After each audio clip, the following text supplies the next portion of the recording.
Nous parlons maintenant du renouvellement du parc automobile en Côte d'Ivoire. Et nous avons deux transporteurs bénéficiaires, M. Sila Abdoulaye et puis Eladj Drissa Diaby. Bonjour Eladj, qui n'est plus à présenter, en tout cas pour ceux qui sont habitués de nos matinales. Bonjour Eladj.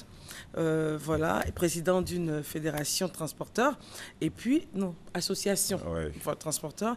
Et M. Sila Abdoulaye, vous êtes transporteur. Nous parlons donc du renouvellement du parc automobile. C'est un sujet engagé en Côte d'Ivoire depuis, je vais dire, 5 ans, pratiquement. Effectivement. Et nous sommes en train d'arriver à la phase active, puisque le gouvernement a fait de gros efforts, de gros investissements pour que les transporteurs puissent renouveler leur parc. Les flottes étaient vieillissantes. Effectivement. Vos véhicules étaient vieillissants. Oui. Ils sont toujours vieillissants. Ils sont toujours vieillissants. Et nous montons donc dans des voitures vieillissantes. Oui, disons des cercueils roulants même. Dans des cercueils roulants. Vous ne nous aidez pas ce matin. Effectivement. D'accord. Alors, ils avaient pratiquement 20 ans d'âge d'existence, les voitures actuelles. Il fallait mettre la vie des populations, ne plus les mettre en danger. Et puis avoir de nouveaux véhicules. Comment ça se passe? Avec vous, vraiment, vous êtes transporteur, on veut avoir l'aspect pratique de l'affaire. Commençons par vous, Monsieur Sila Abdoulaye. On parle du renouvellement de la flotte. Les investissements ont été faits par le gouvernement, de très gros efforts ont été consentis. Vous, en tant que transporteur, comment est-ce que vous arrivez à les avoir, le processus? Merci, madame. C'est moi qui vous remercie. De nous donner l'occasion de nous exprimer sur votre plateau. J'ai dit, c'est très facile parce que d'abord, bien avant ça, il fallait organiser ce secteur. En Côte d'Ivoire, même un fonctionnaire, même un journaliste, lorsqu'il va à la retraite, son premier emploi, c'est de devenir transporteur. Donc, il faut organiser. C'est pourquoi les tests ont été pris. Oui, les tests ont été pris pour que ce secteur soit organisé. Donc, pour entrer dans ce processus, il faut créer une entreprise de transport. Quand vous créez une entreprise de transport, vous faites une demande auprès du Fonds de développement des transports. Excusez-moi, quand vous dites entreprise de transport, ça veut dire si j'ai 2-3 taxis ou 3 Woro, c'est ça? C'est ce que vous appelez entreprise de transport? Non. Vous créez même entreprise constituée légalement à la CPC ou bien chez un notaire. On comprend bien. Donc, parce qu'il faut ça pour organiser nos secteurs. Nous sommes un secteur informel. Vous voyez, ce n'était pas normal qu'une seule personne qui a près de 200 véhicules de transport et qui n'applique pas la loi de la Côte d'Ivoire. S'il n'est pas en entreprise, il ne peut pas parce que les chauffeurs ne sont pas déclarés à la CNPS. Il a juste des véhicules comme ça. Il a des véhicules comme ça dont les chauffeurs n'ont pas de contrat de travail. Donc c'est pour cela, quand le gouvernement a pris ce processus de renouvellement du parc, il faut d'abord créer une entreprise de transport qui soit formelle, parce que nous quittons dans l'informel pour devenir formel. Et pour faire la demande auprès du fonds, je veux tel nombre de taxis. Et vous ne payez pas 5 francs lorsque vous faites la demande. C'est le fonds qui regarde, qui examine votre dossier. Et puis, il envoie ça devant les banques. Les banques, si le projet est bancable, donc les banques vous accordent, c'est prêt. Donc voilà comment le processus se passe. Alors on va essayer de disséquer un peu ce processus. Le premier aspect, c'est de constituer, de faire une entreprise de transport. Bon, vous avez vous-même dit quelque chose qui est tellement révélateur. Les personnes avaient des véhicules, mais n'étaient pas constituées en entreprise. Donc il faut maintenant les informer pour qu'ils passent au stade d'entreprise. C'est fait? Bon, vous savez que la procédure est tellement longue. C'est pour cela que je disais qu'il y a plusieurs manières de rêver. Ceux qui rêvent en dormant, ils ont plus de chances que par rapport à ceux qui rêvent en marchant. Donc ceux qui rêvent en dormant, c'est eux qui ont eu ces nouveaux véhicules. Parce que l'État de Côte d'Ivoire voulait commencer d'abord par les chauffeurs. Parce que ce sont les chauffeurs qui se sont constitués en entreprise pour donner le courage aux chauffeurs aussi, pour ne pas qu'ils vont te décourager pour toujours prendre les bateaux pour aller mourir en mer. Et là, le ministre Touré à l'antenne. Effectivement, c'est lui qui a pris l'initiative pour aider ces chauffeurs-là.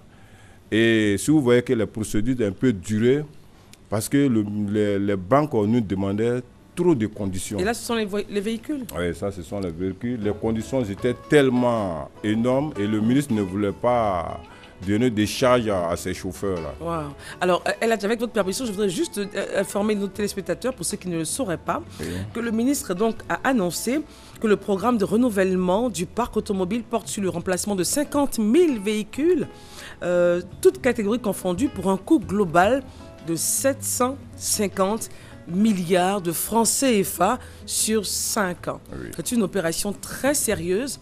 Alors donc, on s'adresse à ceux qui rêvent en quoi? En marchant? Non, en dormant. En dormant. Parce que si tu tombes, tu es sur le lit.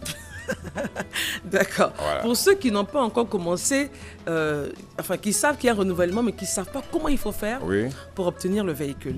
Il a dit le premier pas, c'est d'abord de se constituer en société. Oui. D'accord. Après cela, vous partez voir maintenant le fonds. Le fonds. Et le fonds regarde votre projet. Il analyse et puis il dépose vers les banques. Et les banques aussi analysent. Et puis maintenant, quand votre projet est fiable, et on vous octroie le crédit. Et puis automatiquement, et vous demandez le nombre de véhicules que vous voulez. Le nombre de véhicules que vous voulez. Et pour le moment, la procédure, c'était les 100 véhicules. 100 véhicules. Et les 100 véhicules, c'est ce que je disais, c'était en expérimentation. Pour voir comment les banques vont se comporter envers les transporteurs. Comme dans le passé, il n'y avait plus de confiance, le ministre a essayé d'envoyer la confiance. Et la seule difficulté qu'on a eue avec la seule banque... on va pas la citer. Non, je ne dis pas la seule banque qu'on a eue, c'est de prendre un BIC seulement signé et puis on vous retire le crédit. Ok, et vous payez comment?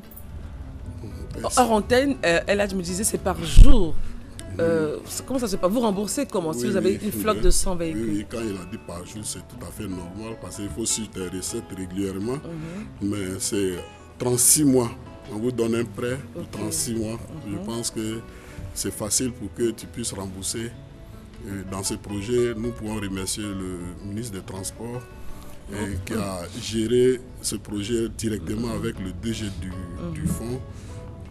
Dans ce projet, il y a des choses que les Ivoiriens ne comprenaient pas, qui sont rentrées dans ce projet, qui sont les tracking. Vous voyez, il y a la GPS sur les véhicules. Oui. Et aujourd'hui, sur les taxis que nous voyons. Sur les taxis là, oui, tous ces GPS, passagers sont en sécurité maintenant.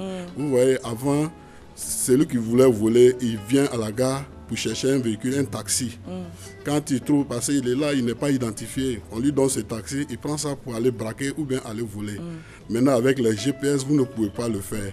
Parce qu'à tout moment, vous êtes vu. Même si vous braquez le taxi, vous n'allez pas loin. Et même toutes les étapes que vous allez faire avec ce taxi, on va vous repérer. Donc il y a un centre d'opération. Oui, il va gérer même le propriétaire, même qui a sur ton portable, tu regardes le mouvement de ce taxi. Tu peux appeler ton chauffeur pendant qu'il va se retrouver à Bassam tout à l'heure, tu lui vois et tu lui appelles, tu dis ah monsieur tu es où? Il va dire non je suis à Gamé. Tu es à Gamé. Mais moi je te vois à Bassam. Ou bien s'il dit c'est faux, tu restes sur place, tu bloques le véhicule. Le véhicule ne bouge pas, tu prends ton véhicule. De sa commande, de son téléphone.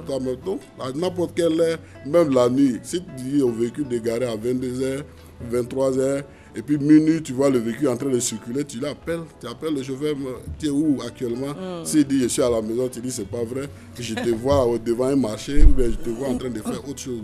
Donc c'est déjà bon pour la population. Vous voyez, surtout les excès de vitesse. Nous avons souffert ici en Côte d'Ivoire par le braquage des taxis. On avait perdu la confiance même dans ce genre de transport. Donc maintenant, on ne peut plus prendre... Désormais, les taxis sont sécurisés. Donc tout le monde, même le ministère de la Sécurité, même les forces de l'ordre, ils ont une assurance. Mais quand tu prends n'importe quel mouvement tu vas faire avec ça, on va te repérer avec le Alors, taxi. Eladj, est-ce que ces taxis qu'on vient de voir avec l'amabilité de Judith Assou, on va les revoir, est-ce que ces taxis sont déjà en circulation? Déjà en circulation depuis le vendredi. Waouh, passé? Oui, vendredi Une semaine? Une semaine. Super ça, super. Okay. Effectivement, et puis bon, les GPS qui sont dedans, ça, quand on dit l'Ivoirien nouveau, il faut que nos conducteurs aussi cherchent à changer. Parce qu'on ne peut pas vous donner les nouveaux véhicules et puis au bout de quelques temps, leurs comportements vont changer. Et la manière de même de s'habiller. Bon, et puis bon. Et le véhicule est tellement beau, regardez. Ouais, tellement beau, et c'est pour cela eux aussi on les conseille. Et puis il faut qu'ils comprennent aussi, c'est des véhicules neufs. Il ne faut pas ils vont penser que la manière qu'ils sont en train de rouler ces véhicules vieillissants, Il ne faut pas penser que ça serait les mêmes recettes. C'est ce qu'il faut comprendre. Parce que c'est des véhicules qui coûtent cher et les pièces, on ne va pas les prendre à la casse. C'est des pièces qui vont dans les maisons mères. Donc, ils n'ont qu'à se comprendre que... Et puis, la manière qu'ils travaillent chez les particuliers dans le passé, ils ne sont pas déclarés à la CNPS. À ce moment, ils sont déclarés à la CNPS. Donc, c'est des responsabilités que l'État leur est donné. Parce que la majorité, c'est les sociétés, les chauffeurs qui se sont réunis en société. Et le sort des autres chauffeurs, des autres Ivoiriens qui sont là aussi en entente est dans les mains. Parce que si cette procédure marche, les autres aussi pourront bénéficier. Ils sont climatisés, ces véhicules-là? Ils sont climatisés.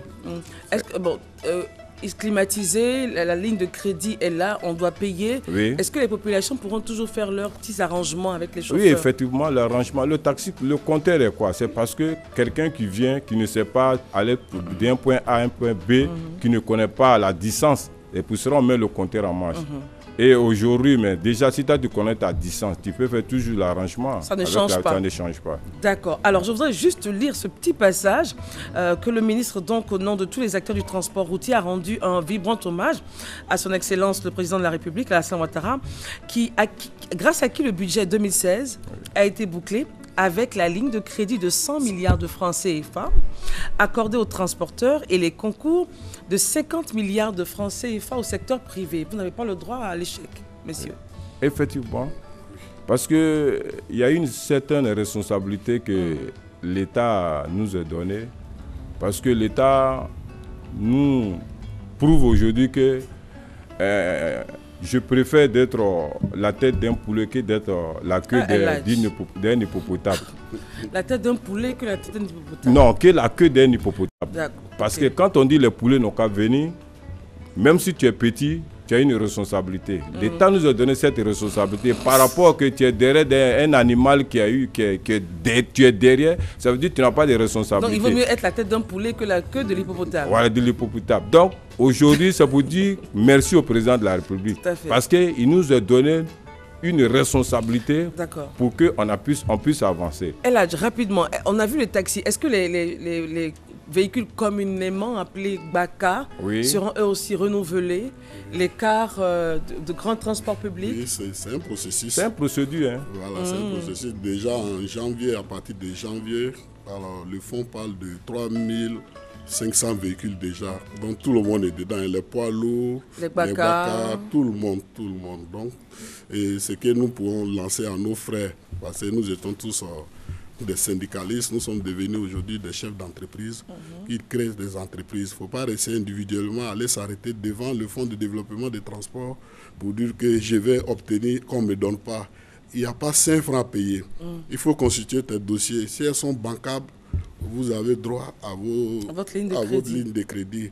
Il n'y a même pas de discrimination. Voilà. Mais la discrimination serait que mes dossiers ne sont pas au complet. Et il y a beaucoup même qui ont déposé ces dossiers auprès du fonds. Ils ne sont plus revenus parce que ce n'est pas au complet. On demande certaines choses, non, ils ne viennent pas. Maintenant, c'est au dernier moment, les gens vont se bousculer pour dire que je vais avoir accès à ce renouvellement de parcours.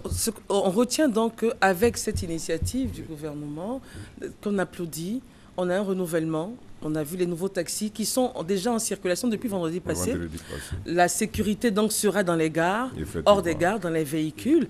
On va évidemment ne plus assister à certains comportements anciens, n'est-ce pas?